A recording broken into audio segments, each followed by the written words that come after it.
होता क्या? नहीं होता। अरहंत भगवान अपमानित होते हैं कभी? कभी कभी एक आध बार कोई ऐसे निमित्त मिल गए, निमित्त मिलने पर उस निमित्त से प्रभावित हो गए और अपमानित हो गए भगवान।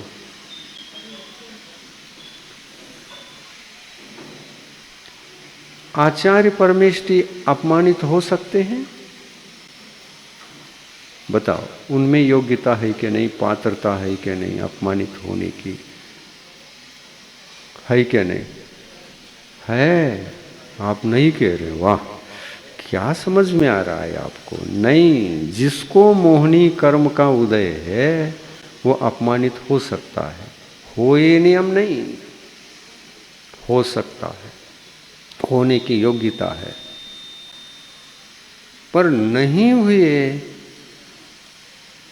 तो उनके पास कोई टेक्निक अवश्य है। हो गए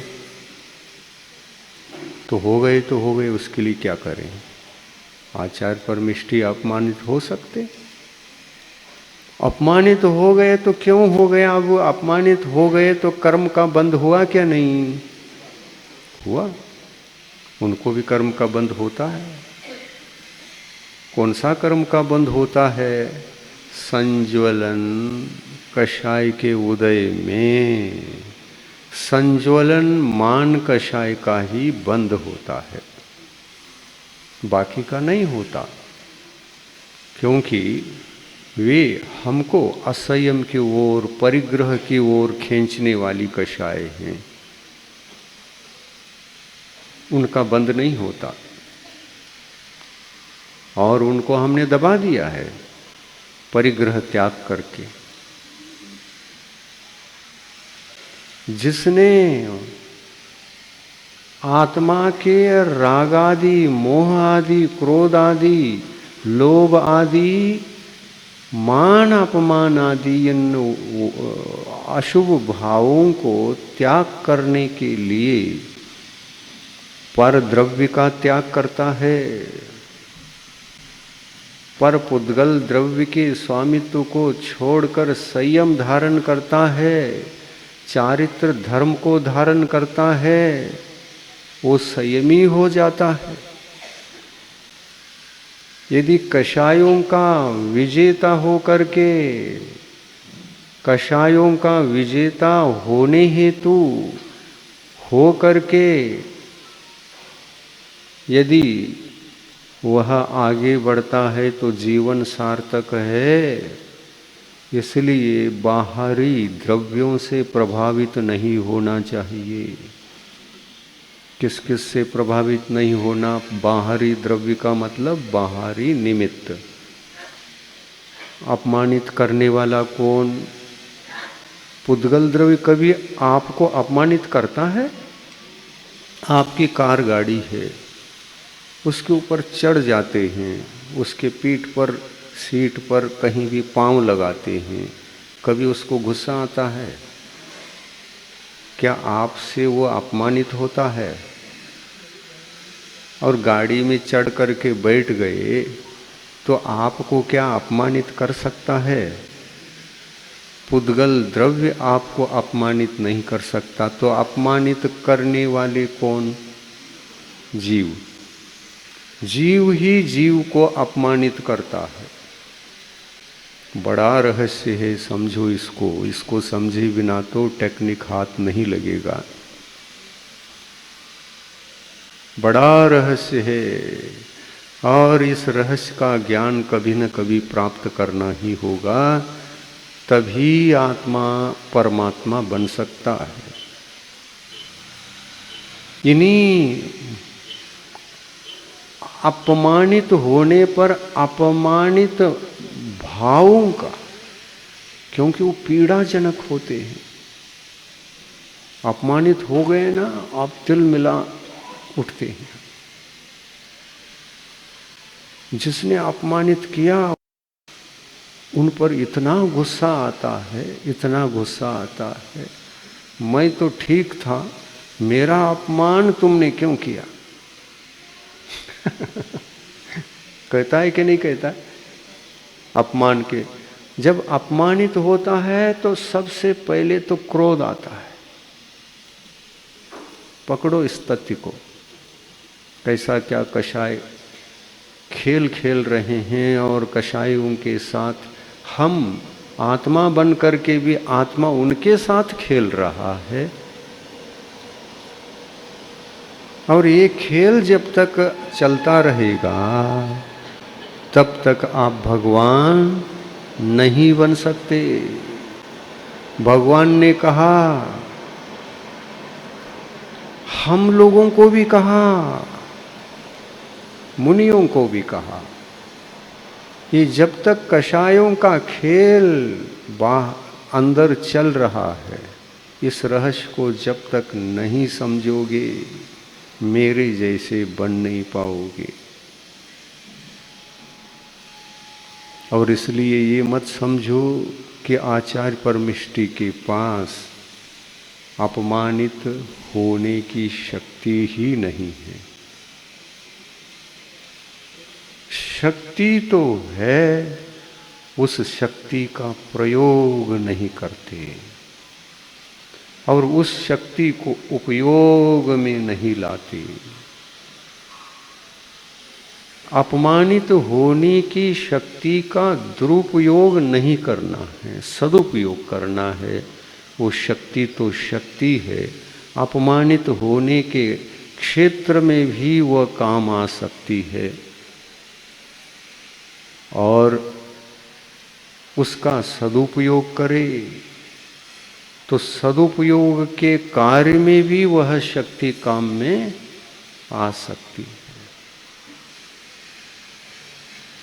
हम सदा सदा सदा सदा अनादिकाल से इस शक्ति का दुरुपयोग करते हुए आए हैं। क्या सदुपयोग किया है? कभी दुरुपयोग किया। शक्ति का दुरुपयोग हुआ है और ये शक्ति आत्मा की ही है,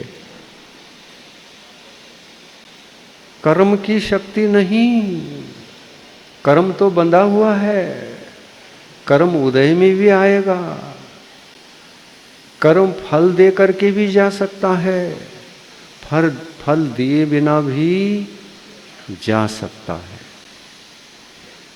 दोनों संभावना है। उसके पास तो फल दे करके ही जाऊंगा ऐसा कोई नियम नहीं रहता, क्योंकि वो पुद्गल है, पुद्गल है। वो आपका बदला नहीं लेगा, कर्म आपका बदला नहीं लेता, क्योंकि वो जड़ है। उदय में आया है तो बदला लेने के लिए नहीं आया है।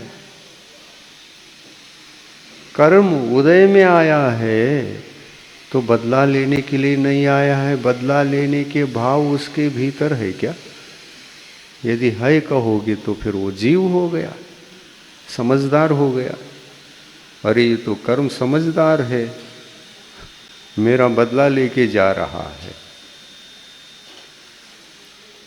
ये चीजें समझने योग्य है क्या? नहीं।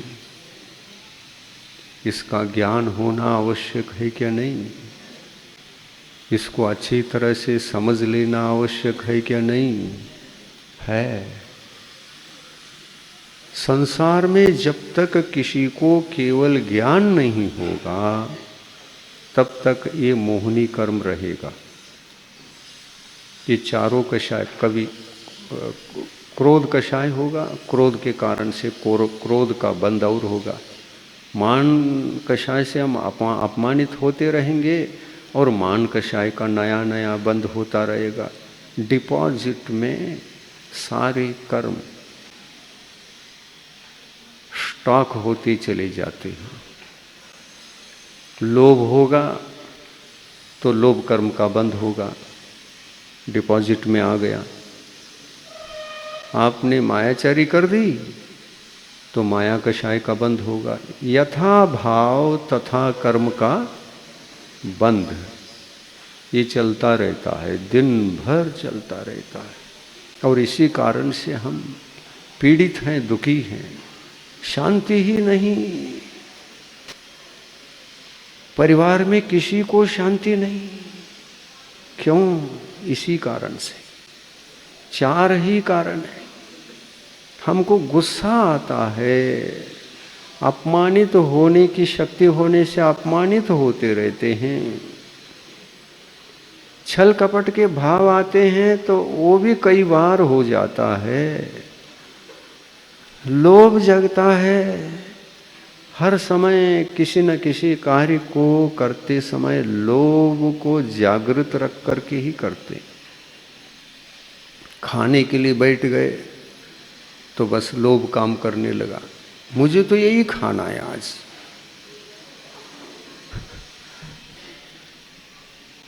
खाओ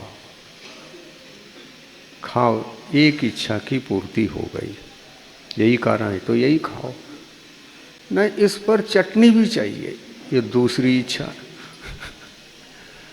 और विशेष चटपटा चाहिए, होना चाहिए वो, ये दूसरी इच्छा। खाओ, इसको भी खाओ। ये कौन सी कषाय काम कर रही है? लोभ कषाय। हर वक्त काम करती है। अलमारी में अपने वस्त्र व्यक्तिगत रूप जो रहते हैं, जिनका स्वामित्व हमारा रहता है, अलमारी में वस्त्र भरे हुए हैं। लोभ कषाय वहां भी सक्रिय है। ये किसके हैं? तो आत्मा बोल पड़ता है, ये सारे वस्त्र मेरे हैं।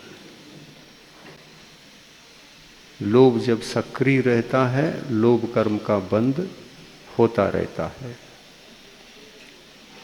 अलमारी की तरफ दृष्टि गई, चालू है लोभ कर्म का बंद होना।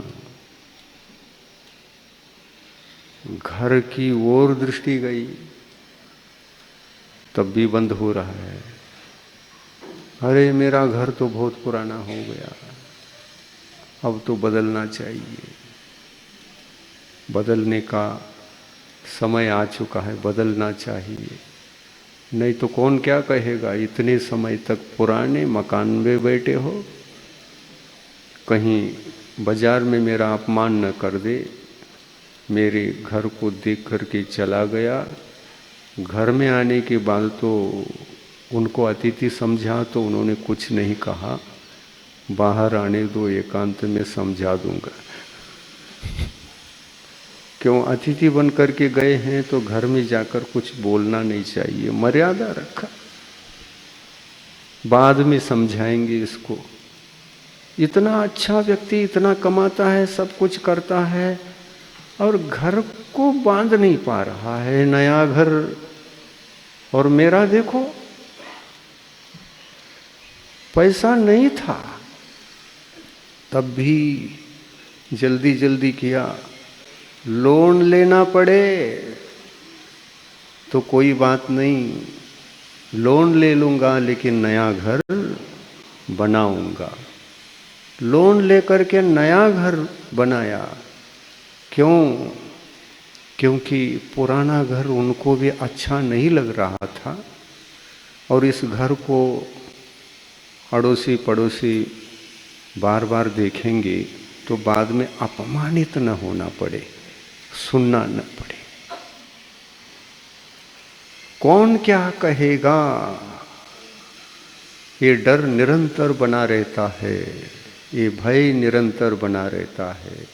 और ये भय भी एक कर्म भी है और भाव भी है। एक कर्म भी है और एक भाव भी है। उस कर्म के उदय से हम डरते हैं। डरने रूप जो भाव हैं वो आत्मा के हैं। पर डर क्यों उत्पन्न हुआ? तो भय नाम कर्म का, भय मोहनी कर्म का, अकषाय कर्म का उदय था।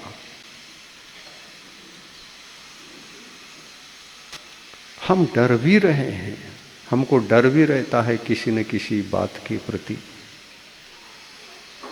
और तब तक रहेगा डर जब तक वो भय अकषाय है, मोहिनी कर्म है, वो हमारी सत्ता में हमारे भीतर बंधा हुआ रहेगा तो उदय में भी आएगा, निमित्त बनाकर खड़ा रहेगा। आप डरना चाहते हैं, भयभीत होना चाहते हैं, तो कहता है हो जाओ, मैं आया हूं, मेरा सदुपयोग करो। तो वो कहता मेरा सदुपयोग करो, मेरे को बुला करके क्यों रखा है भीतर? और आपके बुलाने से ही, निमंत्रण देने से ही मैं भीतर आया था। अब मेरे को काम बताओ। नहीं, मैं काम नहीं बताऊंगा। आप उदयागत कर्म को काम देंगे तो तभी दे सकते हैं जब आप डरना चाहते हैं। डरना चाहते हैं तो उनको काम मिलता है, उसको भय अकषाय कर्म को, और उसको काम मिल गया तो आप डर जाते हैं। ये है दुरुपयोग, शक्ति का दुरुपयोग। ये शक्ति हमको डरने के लिए मिली थी या डर को भगाने के लिए मिली थी? शक्ति आत्मा के भीतर तो है ही। उस शक्ति का दुरुपयोग हो जाए, दुरुपयोग के काल में, उसका दुरुपयोग के काल में हम डरते हैं। दुरुपयोग होते समय ही डर लगता है, दुरुपयोग करते समय ही भय उत्पन्न होगा, दुरुपयोग करते समय ही क्रोध होगा, दुरुपयोग करते समय ही मान होगा, दुरुपयोग करते समय ही मायाचारी होगी, दुरुपयोग करते समय ही लोभ होगा। दुरुपयोग करते समय ही रोगे। रोना क्यों आता है? ये मोहिनी कर्म का हाथ है। शोक है क्या नहीं उसमें? शोक है, शोक यानी रोना, दुखी हो जाना। शोक भी एक कर्म है और वह भी उदय में आता है, खड़ा रहता है।